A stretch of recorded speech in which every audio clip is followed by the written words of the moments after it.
Muy buenas noches. El Centro de Capacitación e Innovación Global tiene a bien presentar el curso de actualización de primeros auxilios. Soy la licenciada Fiorella González y hoy día voy a disertar este tema con usted.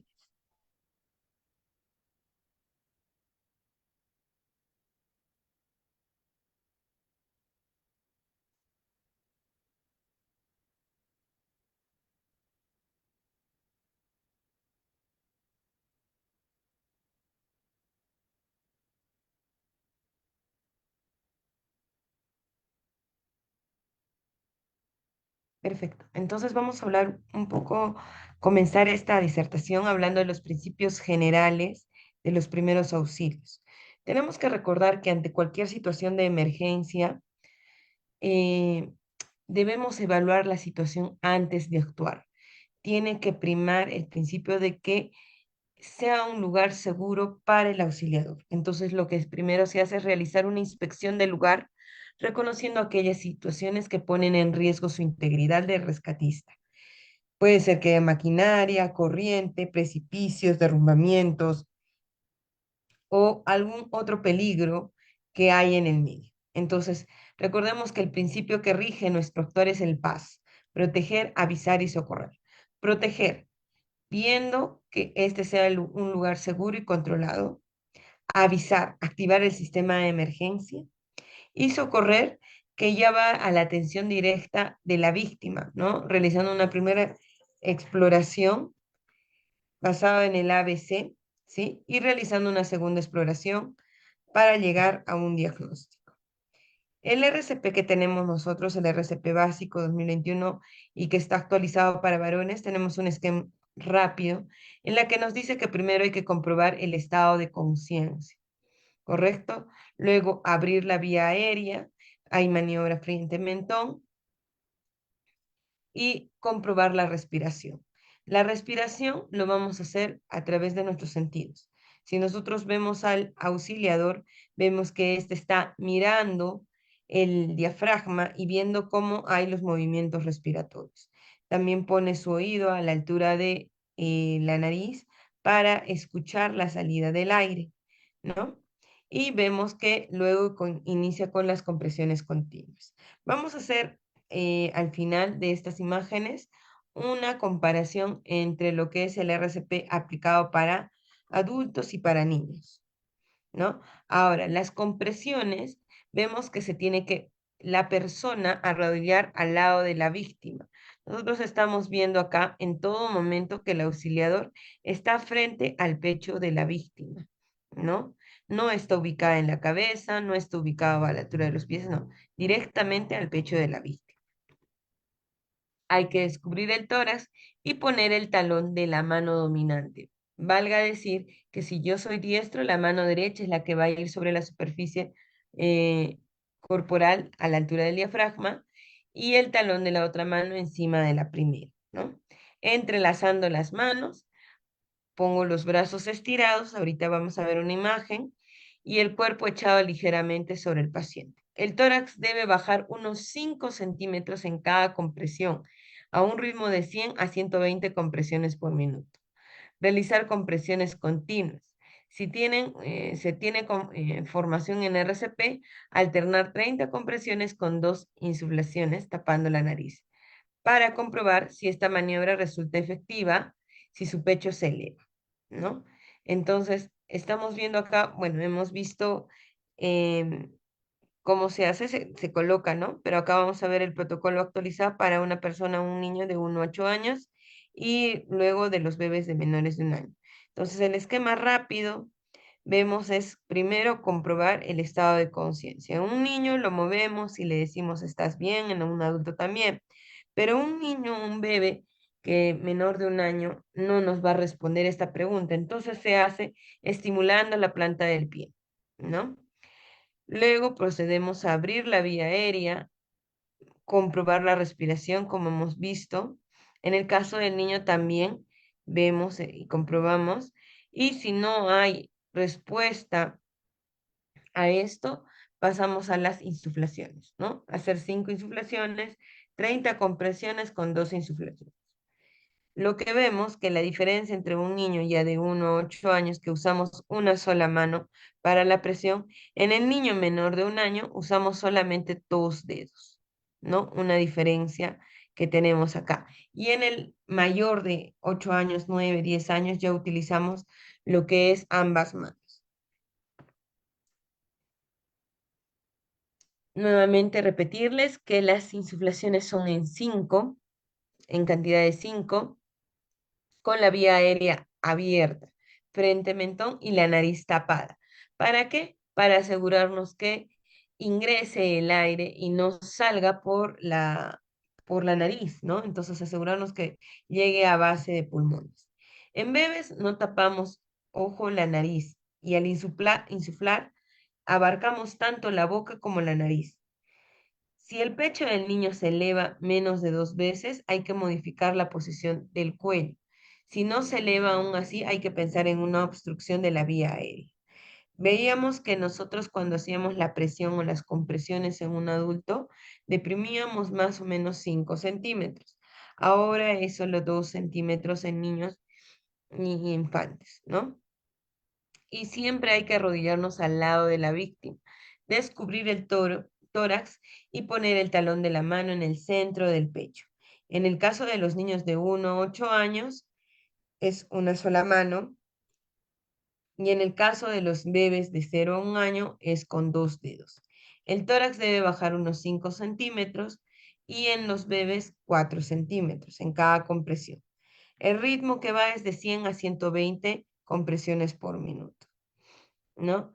Y bueno, acá vamos a ver que acá es la secuencia que se usa el RCP en pandemia.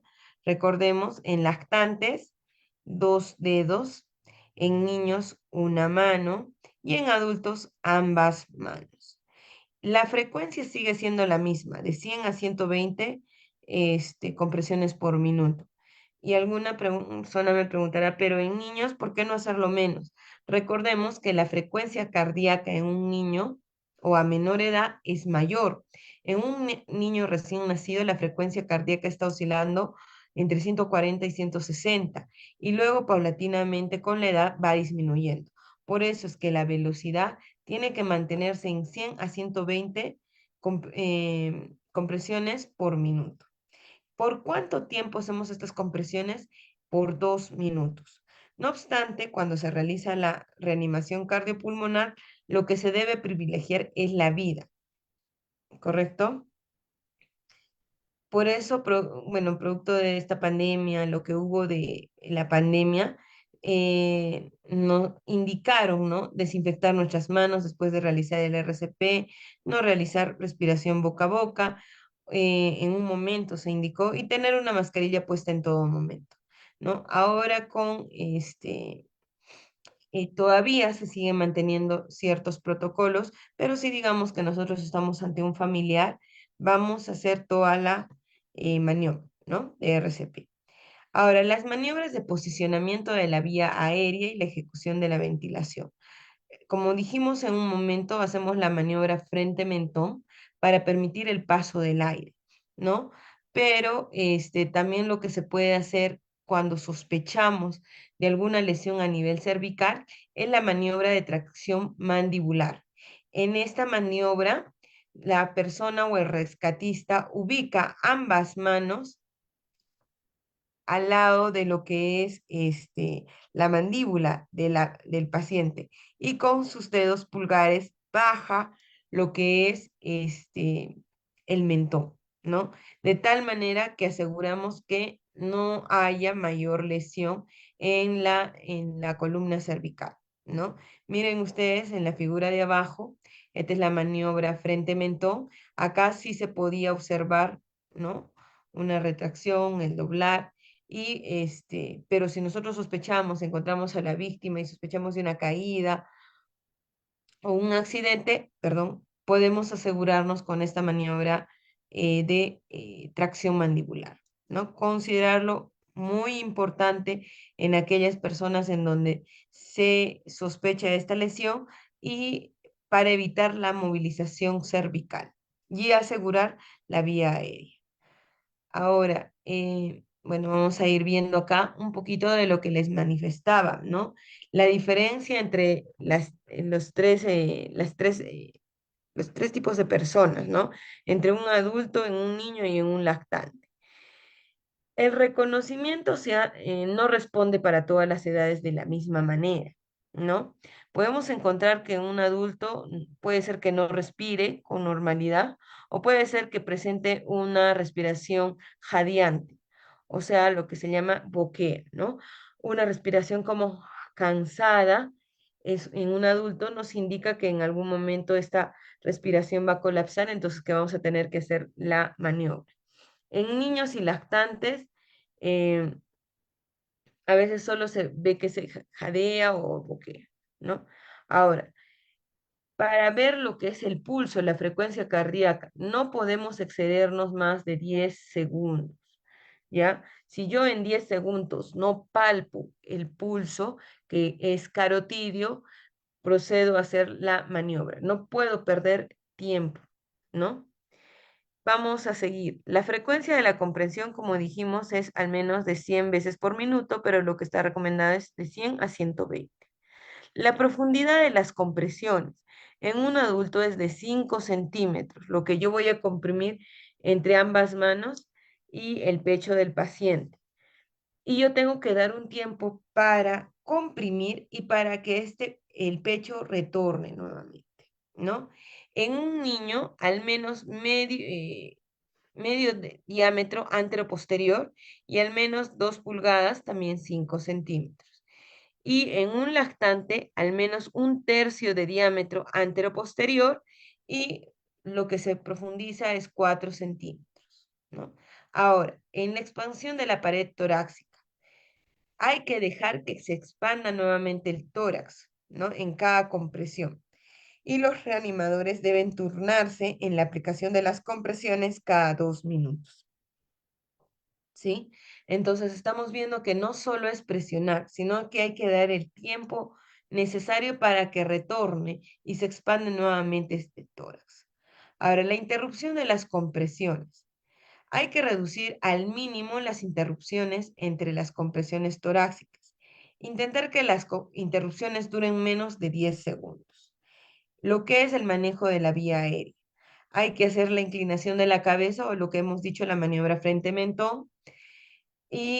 Pero si se sospecha de traumatismo cervical, hay que hacer la tracción mandibular, como hemos visto, posicionando ambas manos del auxiliador a nivel de la mandíbula de la persona y con los dedos pulgares bajar lo que es el mentón para permitir una vía aérea permeable, ¿no? Ahora, la relación entre compresiones y ventilaciones hasta que se coloque un dispositivo avanzado para la vía aérea. En un adulto es de 30 por 2 y normalmente va uno o dos reanimadores. Si hay dos reanimadores, uno hace las compresiones y otro hace las respiraciones y luego se intercalan, ¿no? Y en lo que es un niño y un lactante, puede ser un solo reanimador. Recordemos que solo se usa una palma de la mano, igual es 32. Y en lo que es los niños lactantes, es 15-2, dos reanimaciones, ¿no?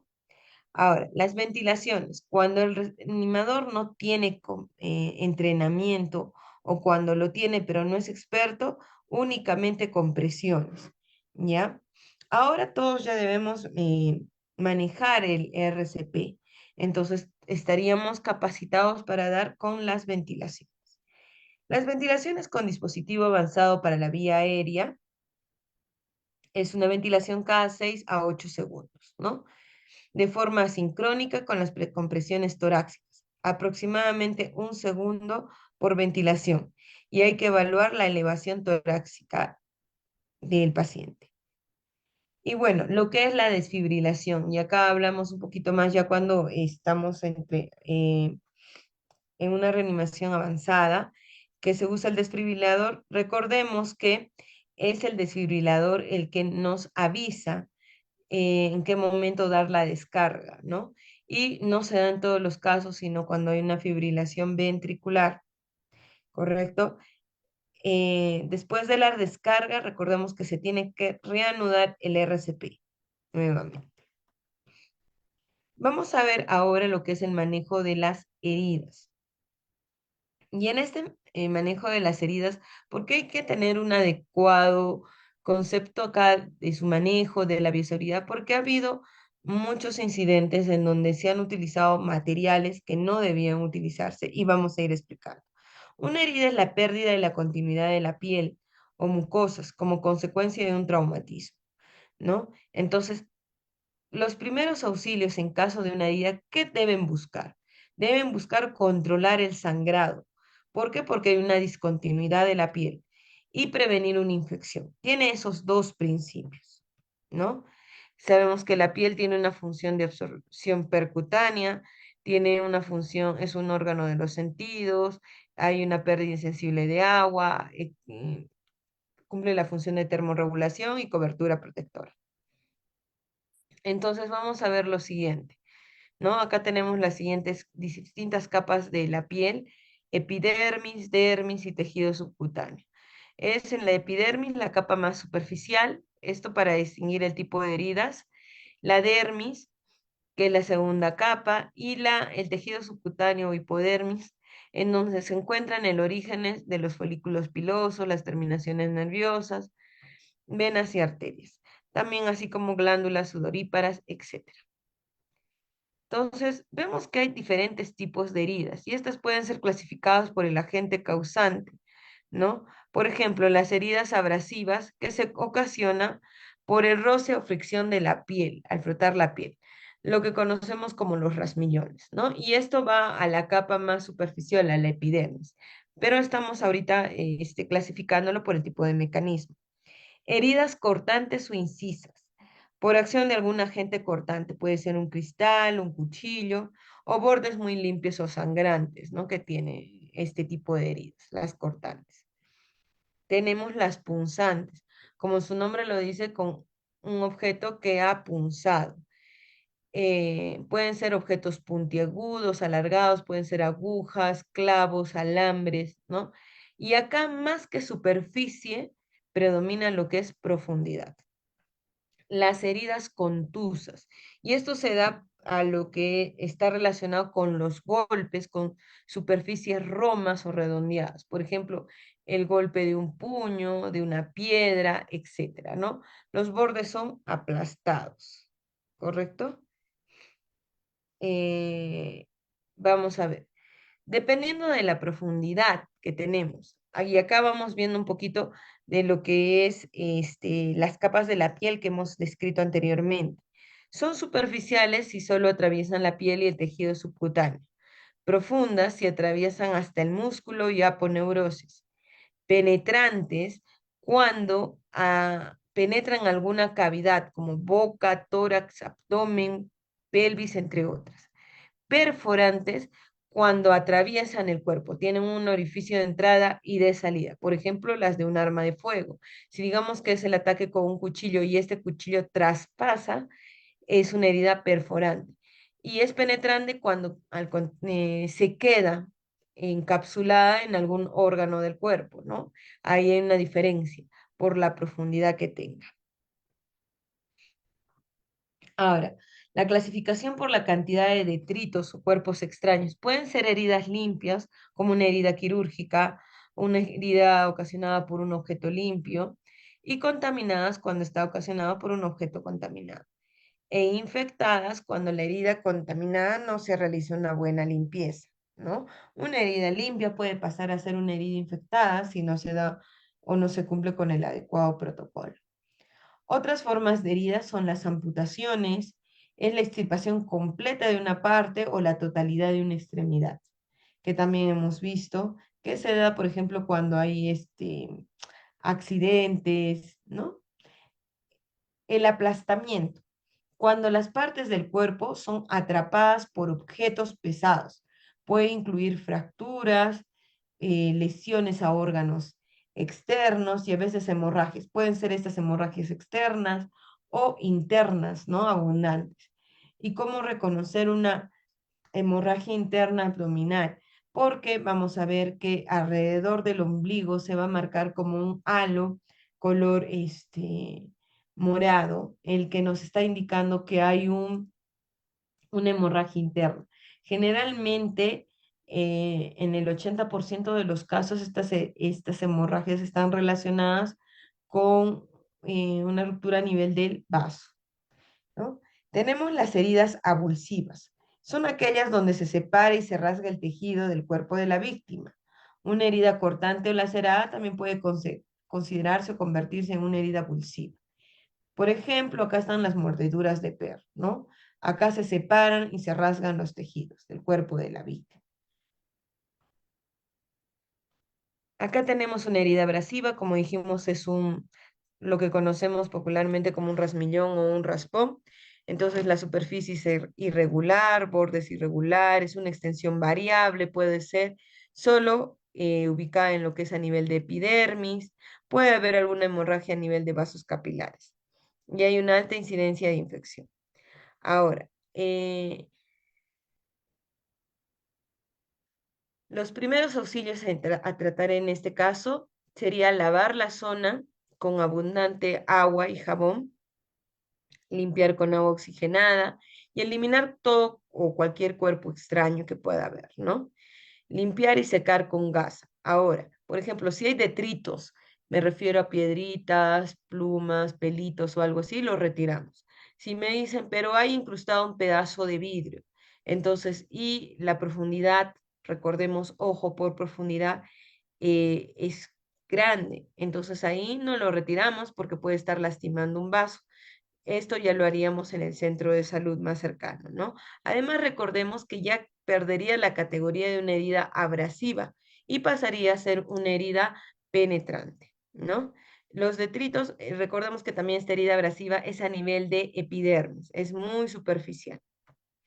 Y como dijimos, puede tener una hemorragia, ciertamente, porque ha lastimado un vaso capilar. Entonces, un objetivo del primer auxilio acá era controlar la hemorragia, ¿no? Entonces, después de limpiarlo, de lavarlo con abundante agua, vamos a hacer compresión directa con este gas, ¿no? Para cohibir la hemorragia. Heridas abiertas y cortantes. Tiene bordes regulares y limpios. Acá estamos viendo un corte, digamos que lo han hecho con un cuchillo, ¿no? Tiene bordes lisos, netos, lineales. La extensión puede ser variable, ciertamente, y la profundidad se debe a la fuerza con la que fue realizada. Sangran profundamente. Ahora, dependiendo del número y calibre de vasos dañados, también es el sangrado, ¿no? Hay un bajo riesgo de infección, dependiendo, ojo, suelen ser muy dolorosas y pueden ser graves cuando lesionan grandes vasos, órganos, músculos o tendones. ¿Cuál va a ser nuestro principio acá? Vamos a detener esa hemorragia con presión, ¿no? Presión directa, lavamos la zona circundante o alrededor, limpiamos la herida, pincelamos los bordes, retiramos cualquier cuerpo extraño si es que no está incrustado. Si es pequeña y no profunda, podemos afrontar con cubrirla y fijarla, ¿no? Con una venda mientras se traslada a un centro asistencial. Si la hemorragia no se detiene y existe compromiso de los nervios o tendones, la lesión está ubicada en zonas especiales como cara, cuello, ahí es donde no vamos a poner este vendaje, ¿ya? Y es necesario también cuando es necesaria una sutura por su extensión o profundidad, también vamos a llevarla a un centro de salud, ¿no? Entonces, recordemos que primero limpiamos, luego cubrimos y detenemos la hemorragia. Ahorita vamos a ver los puntos de compresión para detener una hemorragia. Tenemos las heridas punzantes, como dijimos, estas se caracterizan más por profundidad que por extensión, como objetos como clavos, agujas, alambres, y vemos acá que puede ser que por extensión sea un pequeño orificio de ingreso, pero la profundidad puede ser que haya llegado a músculo, a poneurosis, etcétera, ¿no? Entonces acá hay que observar la profundidad, extraer el cuerpo extraño por completo, presionar bordes y hacer sangrar, lavar los bordes, pincelar con antiséptico los bordes alrededor de la incisión y limpiar con agua oxigenada. Cubrir y fijar, ¿no? Y trasladarlo inmediatamente a un centro de salud. Recordemos que también por objetos metálicos hay lo que es la vacunación de toxoide tetánico, ¿no? Entonces, eso también. Y esto es un problema muy frecuente en el campo, ¿no? A las personas que se dedican a agricultura, porque muchas veces se encuentran objetos como alambres, hierros, clavos, ¿no? Que pueden ocasionar este tipo de heridas. Hablamos de las heridas laceradas. Estas heridas se caracterizan por tener bordes totalmente irregulares, cuando, que puede tener daño de tejidos alrededor, no puede ser profundas también, tienen profundidad y extensión variable, sangran escasamente por el colapso de vasos y hay un alto riesgo de infección. ¿Por qué? Porque normalmente se hacen con objetos contaminados, objetos romos. Generalmente este tipo de heridas es por piedras, palos, golpes, etcétera, ¿no? ¿Y por qué hay un alto riesgo de infección? Porque recordemos que tienen bordes irregulares despitalizados, entonces estos sí o sí van a necesitar un afrontamiento y en este proceso de cicatrización, si no hay una adecuada limpieza, curación, desinfección del material, pueden infectarse, ¿no? Entonces, recordemos que ante este tipo de heridas hay que lavar la zona circundante, es decir, alrededor, muy bien, limpiar la herida con agua oxigenada para detener el sangrado eh, en un primer momento, luego enjuagarlo, pincelar con antiséptico, cubrirlo con gasa o material estéril, fijarlo y llevarlo al centro de salud para afrontar estos bordes. Y acá tenemos los diferentes tipos de heridas para que podamos reconocer y también ver, ¿no? Que son distintos en profundidad, en superficie, por el tipo de objetos, pueden tener bordes regulares e irregulares, ¿no? Ahí estamos viendo. Acá tenemos otro tipo de heridas que de pronto nos podemos chocar en algún momento o verlas, que ponen en alto riesgo o comprometen la salud de la persona, que son las heridas penetrantes, ¿no? Acá tenemos, como mencionamos anteriormente, son heridas que llegan a alojarse en el organismo de la persona y pueden ocasionar este daño a nivel de diferentes órganos, ¿no? O cavidades naturales que hay. Pueden provocar la salida de las vísceras al exterior. La hemorragia también dependerá del vaso lesionado, causando una hemorragia interna y externa. Y tienen un alto riesgo de infección, dependiendo del agente que las provoca. Por ejemplo, las más frecuentes que hay son cuando hay este tipo de asaltos, ¿no? En donde les incrustan cuchillos, cuchillos o algún arma, ¿no? Algún arma blanca, ¿no? En la primera imagen tenemos una herida penetrante de abdomen y que puede haber de pronto la evisceración o la salida de los intestinos. Y en una otra tenemos una herida penetrante de tórax, en la que puede haber el compromiso de los pulmones y haber un neumotórax.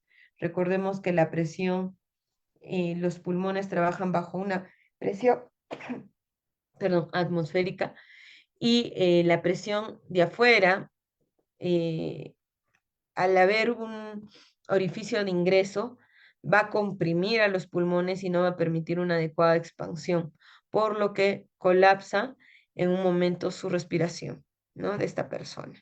Entonces, ¿qué hacemos frente a una herida penetrante de tórax?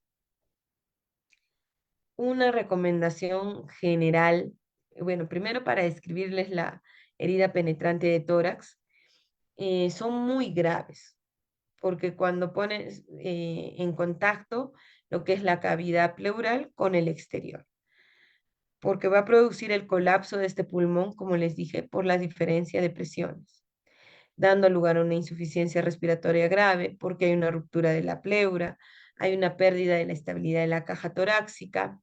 Miren acá en esta radiografía, ¿no? Eh, la presión atmosférica ingresó de tal manera que no permite que el pulmón termine de expandirse completamente. Entonces está colapsando. Y se escucha a través de la herida el sonido del aire. Puede haber salida de sangre espumosa por la boca. ¿Y qué hacer frente a estas heridas perforantes de tórax? Uno, el cuerpo extraño clavado que no dificulta el traslado, no retirarlo, ¿ya? No podemos retirarlo. Como les dije, en una herida penetrante de tórax, si nosotros retiramos, va a haber el ingreso del aire y esto va a hacer colapsar el pulmón. El segundo paso es taponar, colocar una gasa estéril o un papel plástico o una gasa y fijarlo. Puede ser que el objeto esté ahí, ya lo fijamos para que no se movilice ni se desplace ni produzca más daño, pero hay que fijarlo con esparadrapo, ¿no? Y trasladarlo urgente a este paciente en posición semisentado lateral de seguridad. ¿Para qué? Para facilitar su respiración, ¿no? Acá estamos viendo que se le posiciona, se le tapa. Si digamos que tuviera el objeto tendría que ir acá, no se le retira, ¿ya? Frente al aplastamiento. Este es otro tipo de heridas que son causadas por compresión o aplastamiento de grandes grupos musculares. Acá las características es que hay un gran riesgo de infección, hay una hemorragia abundante por gran compromiso vascular, hay gran riesgo de shock hipovolémico por la pérdida de sangre, ¿no? Imaginemos que hay aplastamiento de una pierna o de un brazo, entonces hay ese riesgo. Las extremidades, ¿cómo se ven? Aparecen como frías, inflamadas, entumecidas, duras. La piel puede presentar vesículas o ampollas. Hay la pérdida de la sensibilidad superficial, ¿no? Digamos, una persona que ha sido aplastada acá con una piedra, no va a haber un adecuado pase de la circulación. Entonces, la piel se pone pues fría, con dolor a la palpación profunda. A las pocas horas el paciente puede entrar en shock por la pérdida del volumen sanguíneo o también por el dolor, ¿no? A las 2 o 4 días puede ser insuficiencia renal, coma y muerte. Entonces acá vemos que eh, el principal motivo de de este tipo de heridas es cuando hay, por ejemplo, los accidentes de tránsito, ¿no?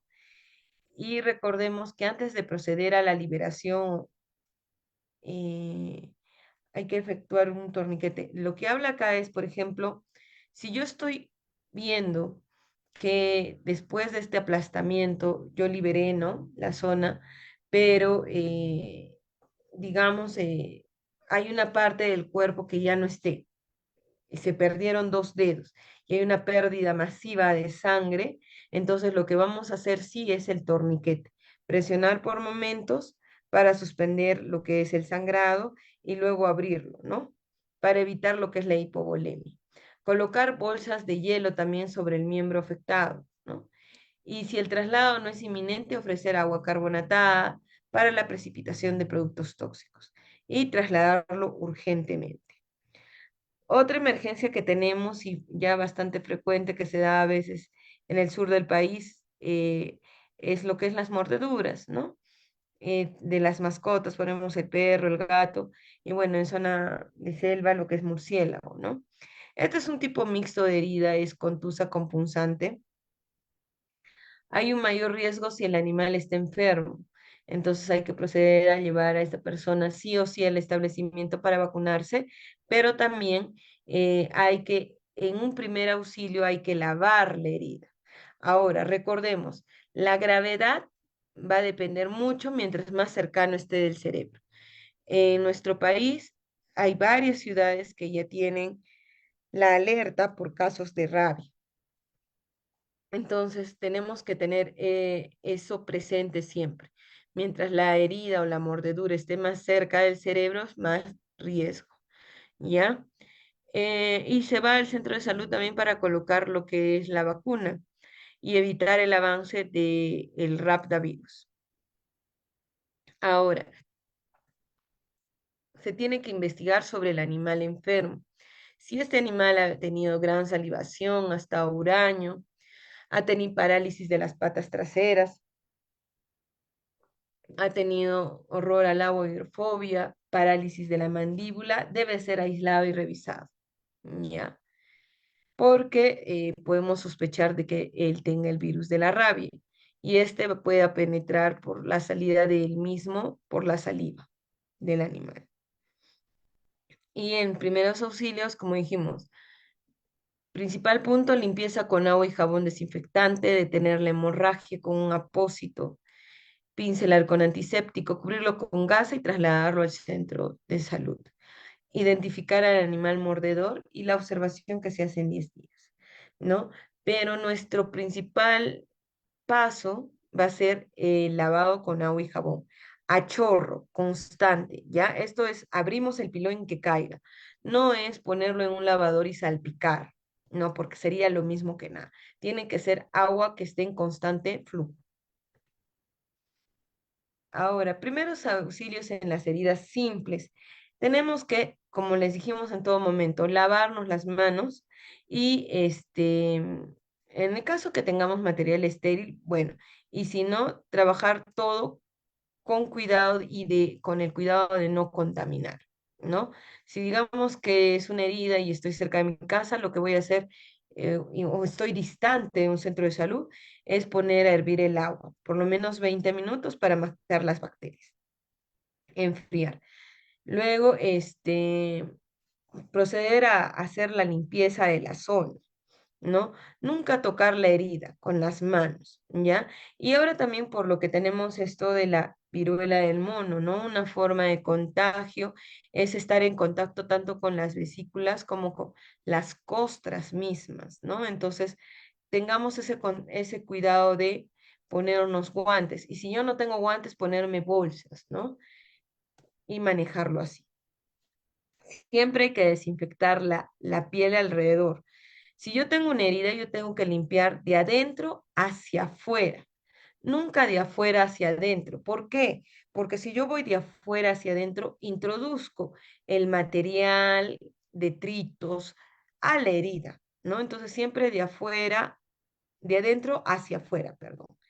Y luego en la misma zona de la herida, puedo echarle agua oxigenada si es que ha habido muchos detritos. De pronto esta herida se ha hecho en el campo, en un área súper contaminada, en contacto con heces o excrementos de algún animal, etcétera, etcétera, ¿no? Entonces yo de pronto no estoy seguro de haber retirado todos los detritos, puedo echar el agua oxigenada.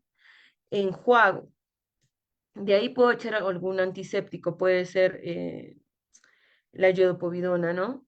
Entonces, y lo cubro. Si no tengo ningún antiséptico, lo llevo así, ¿ya?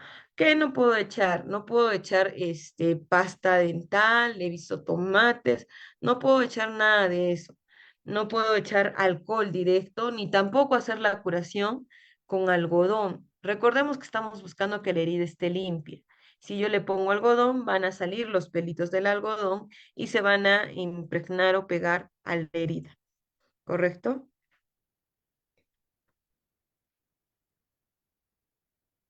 Ya, entonces acá estábamos viendo los pasos, alistarme mi material, limpieza, lavarme las manos, limpiar la herida con abundante agua a chorro, limpiar con solución estéril. Puede ser que tenga que afeitar la zona, pero lo importante es quitar los cuerpos extraños y limpiar. Digamos, es una herida en cabeza. Este niño se ha caído y se ha golpeado. Entonces, si yo quiero limpiar y la herida está en medio del cuero cabelludo, voy a cortar los cabellitos, ¿no? Para poder limpiarlo, ¿no? Por eso ahí se refiere a afeitar la zona, dependiendo de dónde se dé. Aplicar un antiséptico, cubrirlo, aplicar un vendaje y llevarlo. ¿Ya? En las heridas graves se considera todas aquellas que no son superficiales, no hay que explorar ni tratar de curar, o sea, no hay que tratar de retirar objetos. Me refiero a las heridas profundas, penetrantes. Hay que colocar un apósito, la fijación mediante un vendaje. Hay que disminuir, el objetivo es disminuir el dolor mediante la inmovilización de la zona, frenar la hemorragia y luchar contra la infección. Solo se retira, nunca hay que retirar el vendaje, ¿ya? Que llevemos. Solo se retira si es que ha aumentado el dolor o si es que hay hemorragia o si es que hay adormecimiento. De pronto el vendaje está haciendo como una especie de torniquete, solo aflojamos un poco, pero nunca hay que retirarlo, ¿correcto? Salvo que llegue al establecimiento y ahí lo retiren para ver y limpiar, ¿no? Pero nosotros como primeros auxilios, no. Si existe pérdida del organismo o de una parte, digamos, pérdida de una pieza dentaria, de un dedo, hay que colocarlo en una bolsa estéril y a su vez dentro de una bolsa de hielo y trasladarlo con el paciente. En lo que es fracturas, que también es una de las emergencias que tenemos, hay que aplicar un entablillado, ¿no? El largo de las tablillas tiene que sobrepasar la herida. Si la herida, digamos, es a nivel de piernas y la extremidad mide, qué sé yo, 50 centímetros, la tablilla debe medir 60. Si es alrededor de mi antebrazo y mi antebrazo mide 18 o 20 centímetros, la tablilla debe medir 30. Tiene que sobrepasar.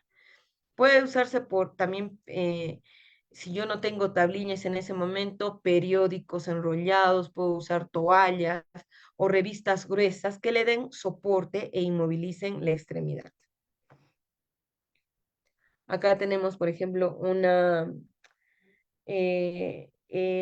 entablillado, este, digamos, de emergencia que han improvisado con cartón, ¿no? Entonces, ahí estamos viendo, ven que tiene que sobresalir más allá de la zona afectada, ¿no? Y asegurar de que no se mueva. Si la extremidad es gruesa, tengo que poner el entablillado en ambos lados.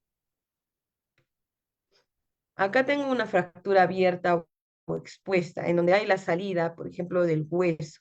Entonces hay que colocar una gasa o un apósito sobre la herida y asegurarlo con una venda alrededor o pañuelo, por último, si tengo, y la llevamos a la víctima acostada. ¿Para qué? Para no permitir el desplazamiento, ¿no? Por ejemplo, en una pierna, si yo lo hago caminar, pues va a haber mayor salida, mayor dolor, la fractura se puede volver con minuta, ¿no?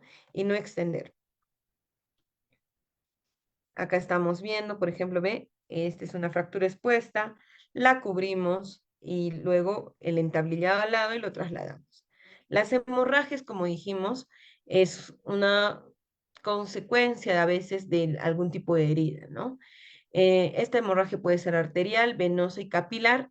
Tenemos que, ¿cómo distinguimos una hemorragia arterial? Cuando hay una salida de sangre rojo brillante, venosa cuando es rojo oscura y capilar cuando es en poca cantidad. Por ejemplo, capilar cuando nos sale sangre de la nariz, venosa de pronto, alguna vena, vamos a ver lo que está rojo oscura, ¿no?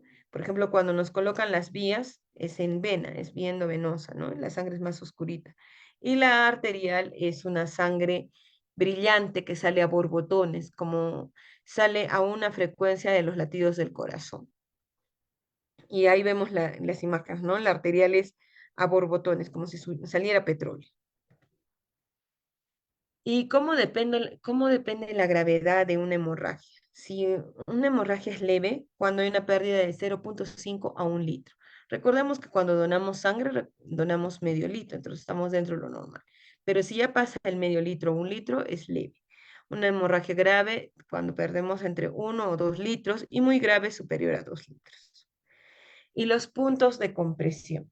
Tenemos distintos puntos de compresión en las arterias, que son principalmente los sangrados escandalosos. Tenemos en la arteria temporal, en la cabeza, la arteria facial, a nivel del rostro, ubicada en el borde horizontal de la mandíbula, cerca del ángulo posterior, ahí también la tenemos y hacemos presión. Esto, por ejemplo, tratándose de un sangrado en rostro. La arteria carótida se utiliza para hemorragias debido a cortes importantes en el cuello, ¿sí? Y es donde tomamos nuestras pulsaciones. Eh, la arteria subclavia, localizada detrás y debajo de la clavícula, y generalmente son para hemorragias que se dan a partir del hombro. La arteria braquial, que es en el brazo, digamos que tenemos un corte y hay una hemorragia a nivel del antebrazo, yo voy a presionar la arteria mm, más contigua, ¿no? Y de mayor calibre, que en este caso, si digamos es en el antebrazo, yo presiono la arteria braquial para disminuir el suministro al miembro afectado. Tenemos la arteria poplitea a nivel de lo que es la rodilla en la parte posterior, ¿no? Y hay un pliegue, cuando hacemos el pliegue de flexión, ahí ustedes van a sentir la arteria poplitea, y esto para hemorragias por debajo de la rodilla. Ahora, por ejemplo, si hay una hemorragia a nivel de lo que es el muslo, tenemos la arteria ilíaca, que es una arteria gruesa de gran calibre, que podemos presionarla para este tipo de hemorragias. Y bueno, ¿cómo hacemos la detención de la hemorragia? Primer paso, presión directa sobre la zona de la hemorragia, colocación de las gasas. Pese a eso, no para, elevación del miembro, para que por gravedad disminuya el flujo. Y presión indirecta, cuando presionamos la arteria contigua más, que está al lado, ¿no? De la zona de hemorragia. Vemos acá también, ven, presión directa que está haciendo sobre la zona y puede ser que aplique vendaje, ¿no? Ahora, si ponemos la presión directa y el apósito se moja, hay que colocar otro apósito sin retirar el primero y luego sujetarlo con un vendaje compresivo. Como dijimos, el vendaje compresivo no se suelta, salvo que veamos que hay un entumecimiento de manos, ¿no? Que sea muy fuerte, pero después no se suelta. Segundo paso, elevación del miembro. Ven ustedes ahí, el sangrado persiste pese a la presión, al vendaje, entonces hay una elevación del miembro. Y bueno, lo que dijimos era la presión después de la arteria, ¿no? Y en el caso de quemaduras, tenemos que tener presente que este puede ser por el aumento del calor excesivo que produce una lesión, puede ser también por agentes físicos, líquidos calientes, agentes químicos. ¿Ya? No quitar los pedazos de tela adheridos a la piel, no reventar las ampollas, no usar antisépticos en aerosol ni remedios caseros. No hacer presión sobre las áreas quemadas y cubrir con una tela limpia hasta que se llegue a un centro de salud. Hay diferentes tipos de quemadura, de primer grado, de segundo grado, de tercer grado, y en este caso es agua directa a chorro lo que tenemos que hacer, no romper las vesículas, como dijimos, y cubrirlos, ¿no? ¿Qué pasaría si digamos que este, eh, todavía el agente causante está ahí? Si digamos que es alguna sustancia. Entonces yo voy a eliminar el agente causante, ¿no? Si digamos es por una sustancia química, ¿cómo lo elimino? Con agua. Hay que retirar la ropa impregnada, ¿no? Siempre cortar, no desvestir, cortar la prenda, para no despegar nada adherido a la piel. Lavar inmediatamente con agua, cubrir la lesión con gasas e ir al establecimiento. Cuando hay salpicaduras químicas en los ojos, ¿no? Lavar con abundante agua al menos 20 minutos, cubrir con gasas limpias e ir al establecimiento más cercano. No aplicar nunca ningún tratamiento medicamentoso si es que no se ha saltado alguna sustancia a los ojos, ¿ya? No enfriar demasiado a la víctima, solo la zona quemada. No dar nada por vía oral y no enfriar demasiado a la víctima, solo la zona quemada. No dar nada por vía oral, no reventar las ampollas, no despegar nada que esté pegado a la piel y no demorar en el traslado. ¿Ya? Siempre tenemos que tener en cuenta activar el sistema de emergencia, lo que les decía el PAS, proteger, avisar y socorrer. En el caso de una persona con electrocutada, hay que liberar al accidentado por electricidad, apagar la fuente de electricidad de ser posible, de lo contrario, alejar la fuente. em, y colocar pues no alrededor material que impida el paso de la corriente, ¿no? Comenzar a realizar el RCP si la persona no muestra signos de circulación como respirar, toser o moverse, tratar de evitar que la persona lesionada se enfríe. Colocar una venda, tapar todas las zonas quemadas con una venda de gas estéril. ¿Ya? Bueno, he tratado de abarcar diferentes temas de exposición, como es el manejo de las quemaduras, el manejo de lo que es las hemorragias, el manejo de las fracturas, el distinto tipo de hemorragias y el tipo de heridas, ¿no? Así como el RCP. Sé que durante nuestro actual pueden haber muchos más accidentes o situaciones de emergencia, pero estos son los principales y a la par que siempre tenemos que asegurar, uno, la seguridad del auxiliador o del rescatista, y dos, tenemos que avisar. Nosotros no podemos hacerlo todos solos, siempre tenemos que avisar, especialmente en estas emergencias donde, digamos, hay una persona herida y yo no sé, ¿no? Si se ha caído, si se ha electrocutado, si ha sido víctima de algo, mareo, si ha sido víctima de pronto de una crisis convulsiva. Entonces tengo que avisar. Siempre tengo yo que, como rescatista, analizar la situación, el ambiente, el contexto en donde se está dando. Puede ser que yo esté rescatando después de un sismo, ¿no? Y hay una pared que pueda caerme, o puede ser un accidente de tránsito que yo trate de ingresar, pero de pronto puedo sufrir el aplastamiento, o qué sé yo, que, o se derrumba algo, o se deslice algo, ¿no? Y el RCP, que es básico aplicarlo, ¿no? 30 compresiones por 2 respiraciones. Listo. En el caso de quemaduras también quería acotar algo. Por favor, no pongamos sustancias extrañas. Si no es ningún antiséptico, no los coloquemos. No coloquemos tomates, pasta dentales, lechugas, no coloquemos eso. ¿Ya? Es abundante agua. ¿Por qué? Porque se necesita para disminuir esta calor que está penetrando. ¿Ya? Las vesículas, las ampollas no se revientan, no se coloca ningún tipo de material, tampoco en mordeduras. He visto que a veces le echaban pasta dental o colocaban algo y no, irrita más por el mentol que tiene. Y en las quemaduras de tercer grado, vamos a ver que no solo es el compromiso de la epidermis, dermis, sino el tejido subcutáneo. Puede ser que esta persona hasta haya perdido la sensibilidad, pero, la emergencia va a depender mucho del compromiso que haya, del grado de compromiso. Recordemos que las quemaduras se clasifican en porcentaje. Si está comprometido, la regla de los nueve, ¿no? Un 27% del cuerpo, un 36% del cuerpo. Estamos hablando ya de un porcentaje importante, entonces hay que trasladarlo a la víctima, ¿correcto?